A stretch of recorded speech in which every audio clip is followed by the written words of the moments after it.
You're listening to episode 180, Dianne's story, how neurofeedback helped her son.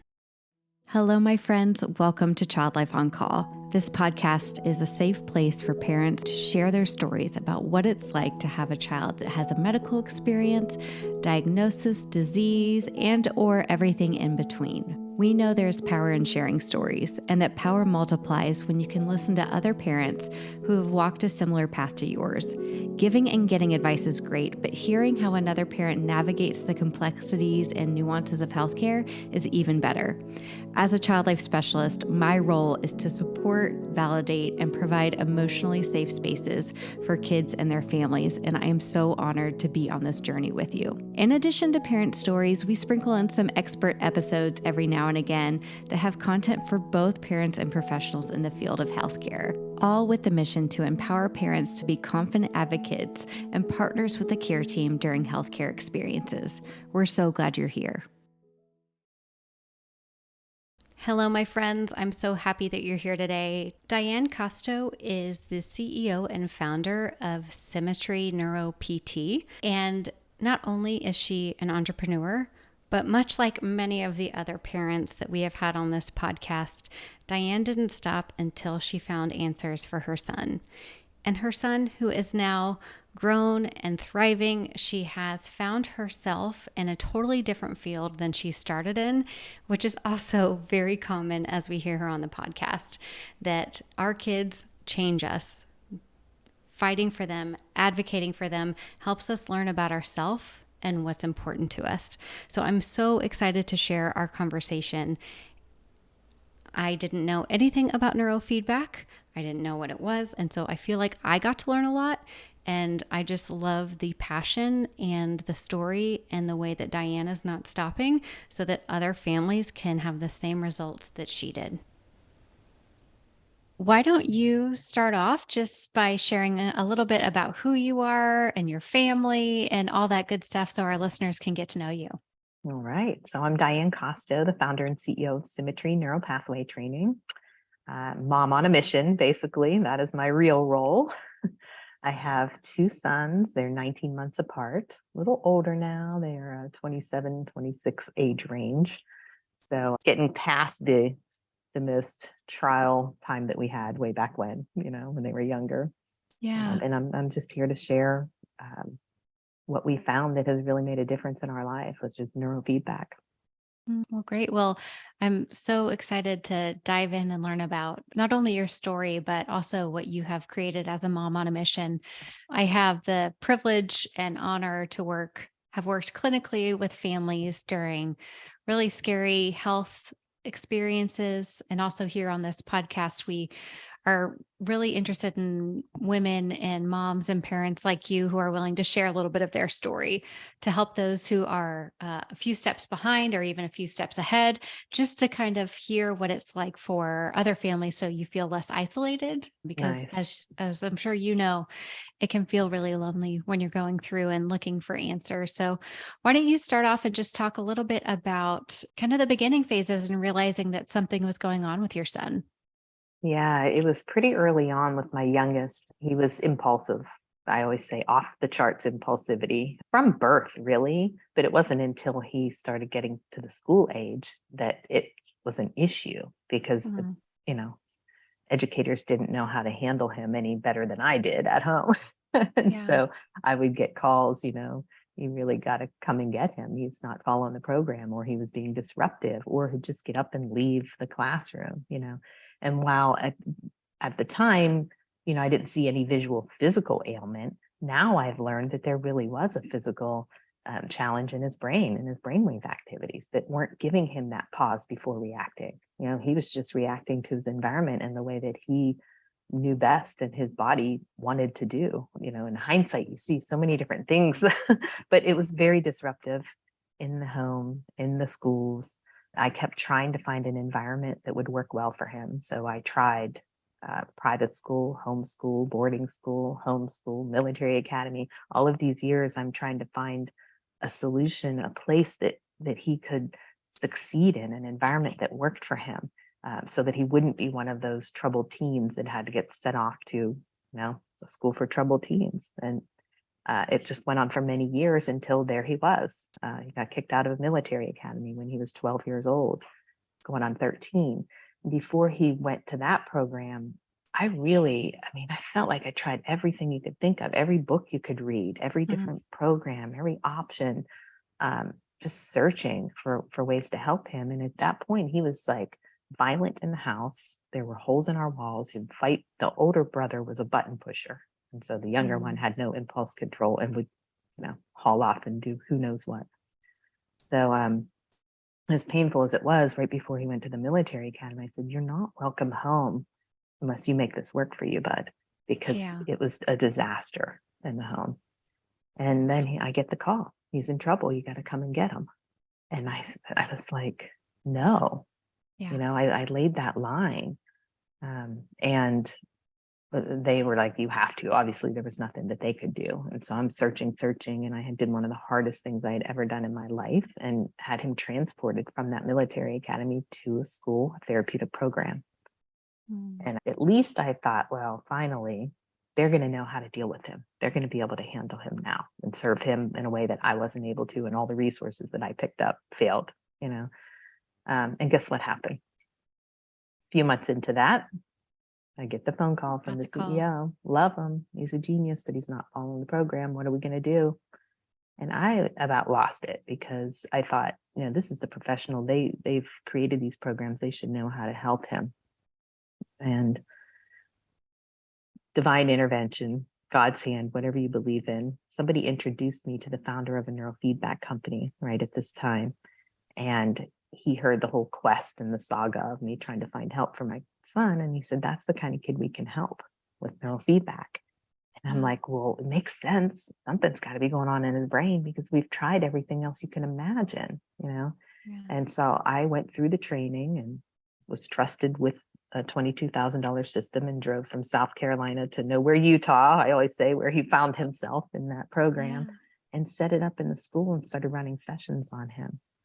And it literally saved his life. 40 sessions gave him that pause before reacting that he never had since birth.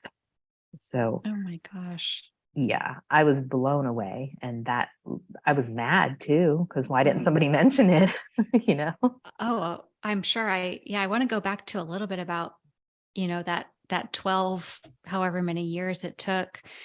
You look for answers and you're trying to find out what's happening. You're trying to find the people who are on your team, other parents that have been through something similar. How did you cope during that time of just trying to find answers and parent?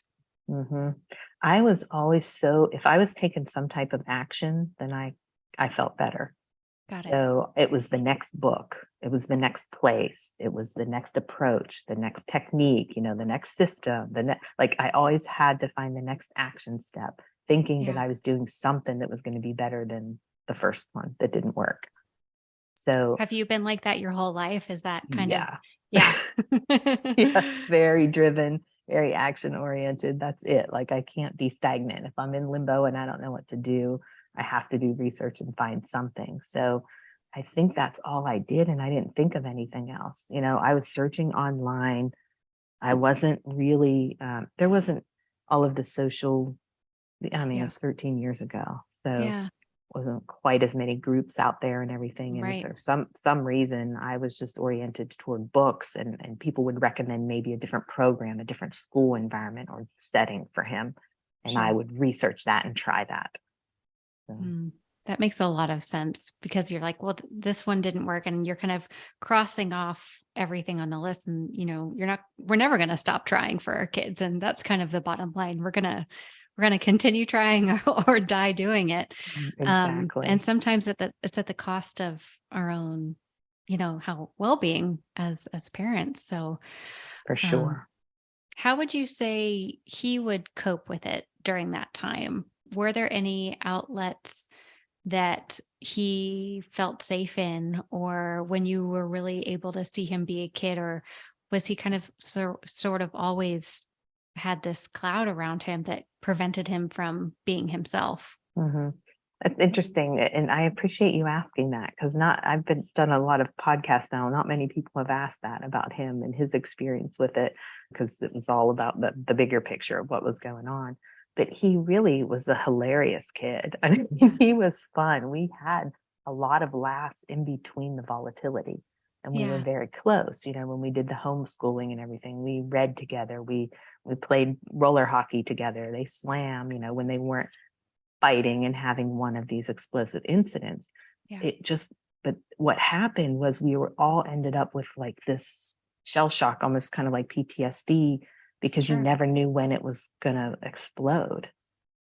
So that it wasn't like there was always this doom and gloom cloud. It was like life was fun. We had a supportive environment. I was, moved to close to where my parents were, and in a beautiful place. And we had a lot of benefits. But yeah, when it hit, and you never knew when it was going to hit, caused us to be walking on eggshells with sort of like, it's taken a long time to get over that too.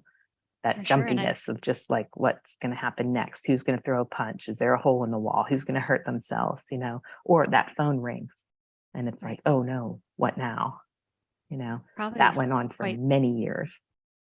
probably quite scary for him too, to watch himself. I mean, I know we all have, emotions and impulses that scare us and frighten us. Like, oh, I didn't know I was capable of that feeling. It can be really shocking.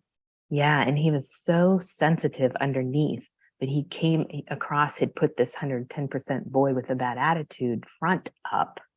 Yeah. And definitely looking at it in hindsight, it's so heartbreaking how much he had to be hurting underneath that front that he was, tough guy that he was able to put up, and I think maybe because of that sensitivity in his personality, that added to that reactivity, and he had no sense of control for a long time until he started to develop it with the neurofeedback.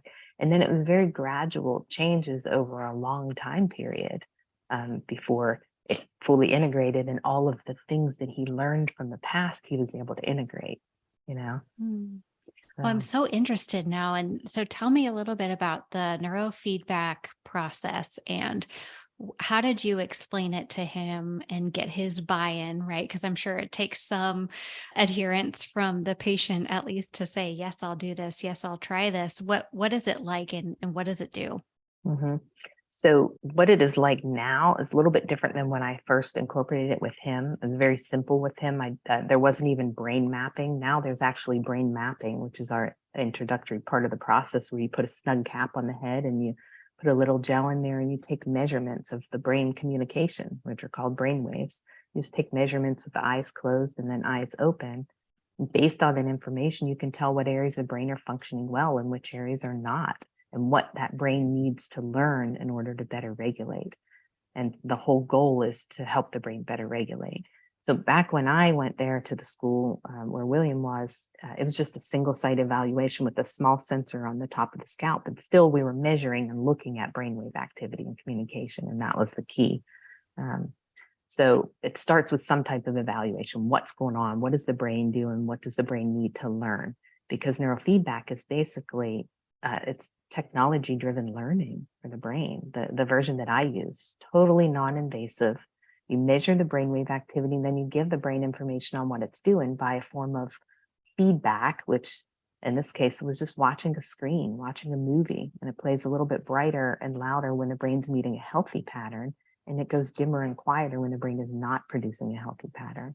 So the brain naturally wants to see things better or hear it better, and will learn what pattern in the brainwave activity it needs to produce to see or hear it better. So it's just constantly measuring the brainwave activity and giving that feedback. So kickback and watching a movie was not a hard thing to get some buy-in for. Right. It was Yeah. okay.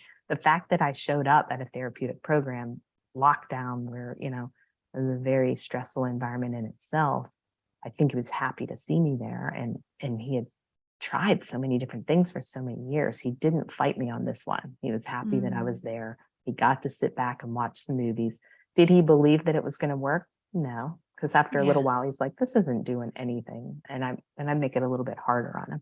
And he goes, "Stop Exactly. it, stop it," So it took a long time before he even realized what was happening. It didn't matter if you had buy-in. The brain has a natural tendency, just like your eyes focus when you wake up in the morning. Your brain's going to do what it does to hear and see things better. So, Wow, that's just incredible. So would he be able to choose the movie and you would then manipulate the system based on what you were seeing on the activity? Is that right? yeah, it's interesting. So I didn't even have to do much during the sessions. There was certain set of protocols that we followed Got it. based on that initial measurement.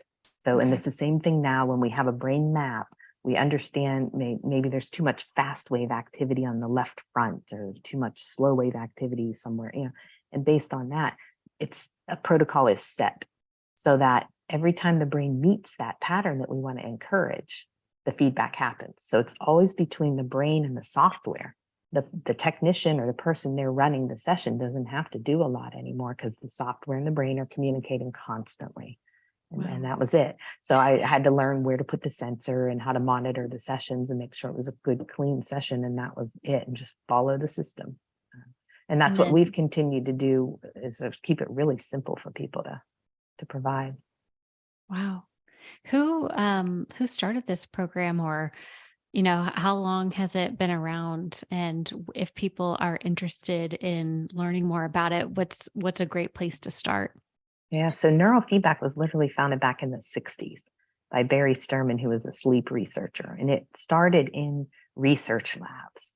And so that the equipment might have been complicated and expensive and technical. And a lot of engineers and scientists, were just playing around with it early on in the beginnings of it. Now, like we have software that can be used in homes and we can remote in and supervise. It's so user friendly with the way technology has changed. So that's part of our mission is to really make sure families have it way before like what we went through. Right. So there's a lot of organizations out there. The research, one of the best ones is the International Society for Neuromodulation Research. It's isnr.org.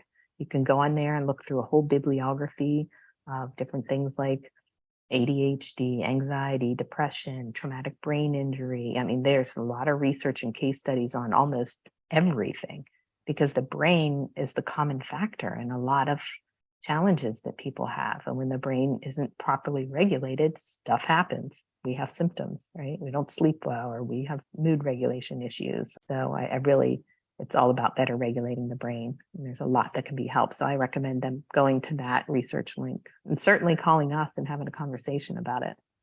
Yeah. Well, it's fun to be on this video with you because I'm getting to see you light up with a little bit of like we have an answer. Like how you don't often get to find that, if your child has an illness or a rare disease, constantly chasing things places this emotional, just wall around you at all times.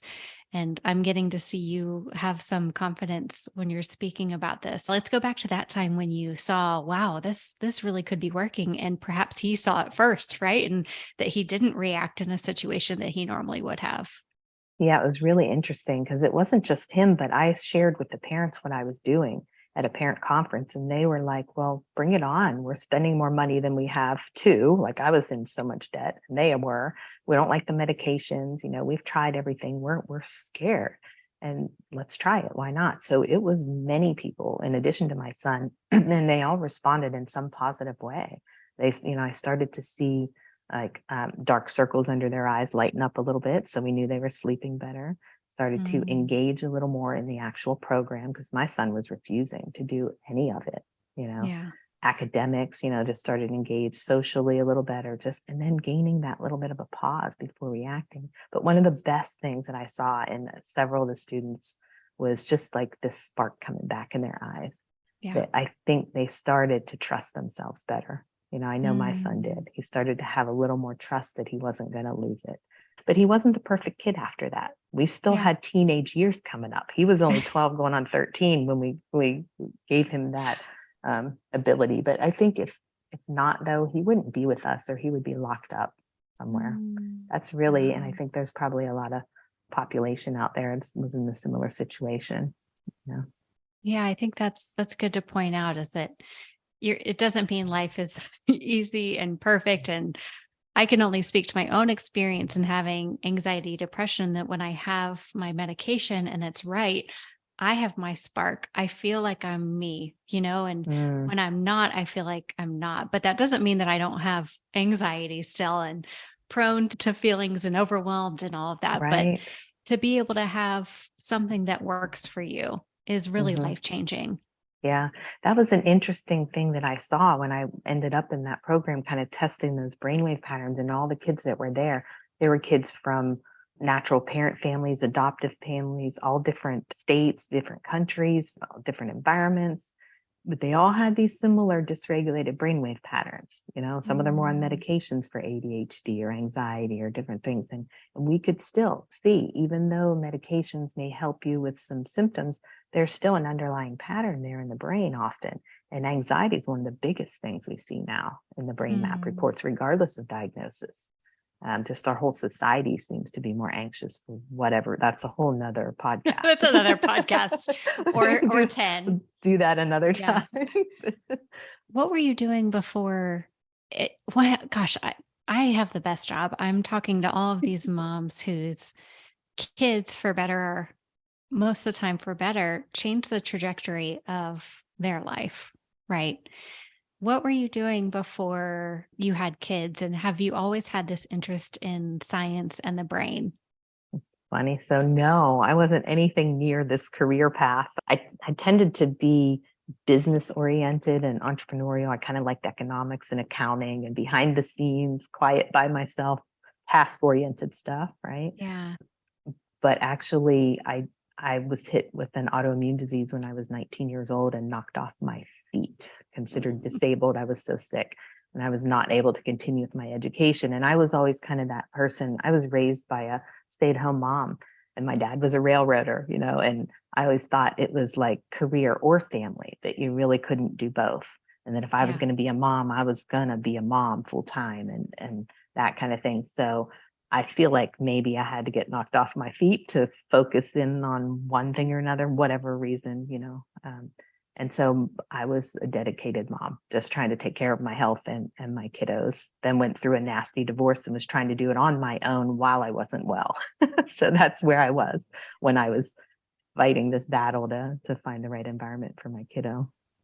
We call that like superhero status, Oh, extreme parenting, all of that is pretty amazing. it was extreme parenting. Thank God I had my parents down here in South Carolina for a little while with me. And I did have that entrepreneurial spirit. So I always found a way to keep a roof over our head. Mm. And then when I saw this whole thing with the neurofeedback field, I couldn't not share it.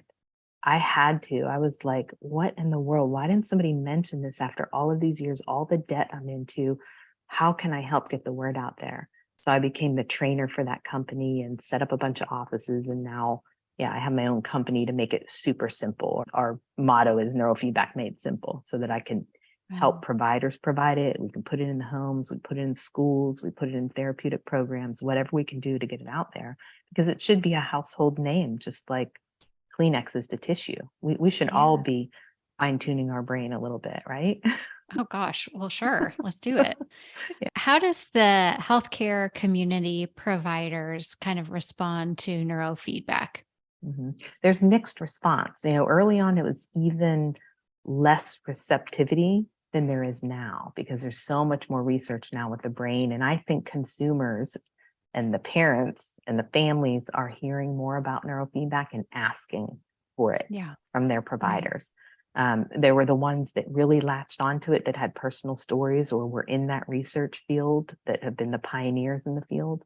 But, big pharma and insurance and all of that hasn't come along.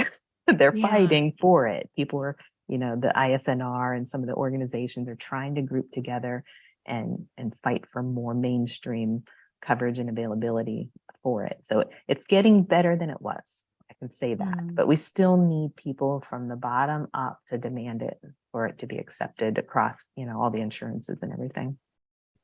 I love that because it's learning such advocacy skills and practicing that, and that's what we hear a lot on this podcast is know how to advocate and I love that. Just Right. staying curious about things that you maybe would have said no to before, or because you haven't heard of it, you're afraid to ask, but just staying open and Yes. having a conversation with a provider you trust, which is so necessary when you're navigating anything in healthcare. Absolutely. And you deal with so many families that and the whole family unit's affected when whether it's a behavioral issue like my kids, it came across as a behavioral issue, or it is a medical condition, the family is traumatized, just like we were. And this should be number one line of defense to help support families through difficult times like this. It doesn't make sense that it's not. So Mm. yeah, that's how I feel. I guess that's why I light up. I'm like, this is just not right. It's true. Everybody needs to know about this. So I really appreciate you even sharing the conversation to get it out there for more families. Yeah. Well, I would love to hear. I love finishing with this question is, it's not our kids' job to teach us things, but inevitably that's what ends up happening. We learn from our kids more than from anyone else. It's probably why I'm a child life specialist because I get so much from working with kids and families. Hmm. But what has your son taught you about yourself that maybe you didn't know before? Wow. I think that's a deep and sensitive one, actually, because I Mm. am just going through this metamorphosis and looking at everything in hindsight.